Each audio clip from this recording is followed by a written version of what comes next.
Siapa sebenarnya pemilik laut? Negara atau semua orang? Mungkin kita tidak memahami bagaimana ketidakpahaman serta ketidakpedulian pejabat dan warga Indonesia terhadap peta konflik global dan hukum laut internasional justru bisa melemahkan dan merugikan hegemoni maritim Indonesia. Kita berangkat dari Deklarasi Juanda yang terjadi pada 13 Desember 1957. Deklarasi Juanda dikeluarkan oleh Perdana Menteri Juanda Kartawijaya sebagai respon terhadap warisan kolonial Belanda pada tahun 1939, yang hanya mengakui laut teritorial 3 mil dari garis pantai setiap pulau secara terpisah. Hal ini memecah belah wilayah Indonesia dengan adanya, dalam tanda kutip, laut bebas di antara pulau-pulau, membahayakan kekuatan wilayah dan keamanan nasional.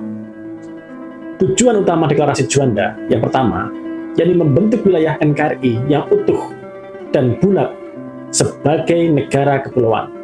Kemudian menyatakan bahwa semua perairan di sekitar, di antara, dan menghubungkan pulau-pulau Indonesia adalah bagian integral dari wilayah nasional di bawah kepulauan penuh Indonesia. Dan terakhir yaitu untuk mendeklarasikan kekuasaan Indonesia untuk mengontrol lalu lintas pelayaran damai yang dilakukan oleh kapal-kapal dan negara-negara lain yang melintas di perairan Indonesia dengan mengutamakan keamanan dan keselamatan negara. Deklarasi Juanda mengubah konsep batas laut dari sistem garis pantai terpisah menjadi garis pangkal lurus yang mengelilingi seluruh kepulauan.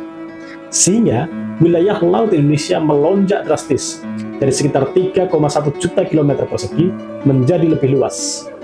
Deklarasi ini menjadi fondasi perjuangan diplomasi Indonesia di forum internasional, termasuk Konferensi Hukum Laut PBB. Jadi bagi Indonesia ini adalah pelajaran yang menurut saya sangat berharga. Jadi Selat Malaka, Lombok, bahkan juga Sunda, ini adalah checkpoint global yang sama, yang serupa dengan Hormuz. Jika Indonesia ke depannya bersikap reaktif dan naif terhadap berbagai dinamika yang muncul di zona maritim kawasan, ketidakpahaman UNCLOS bisa membuat Indonesia justru kehilangan manfaat ekonomi, baik ekspor impor maupun kebergantungan dengan jalur bebas. Termasuk di dalamnya adalah keamanan energi dan kredibilitas geopolitik.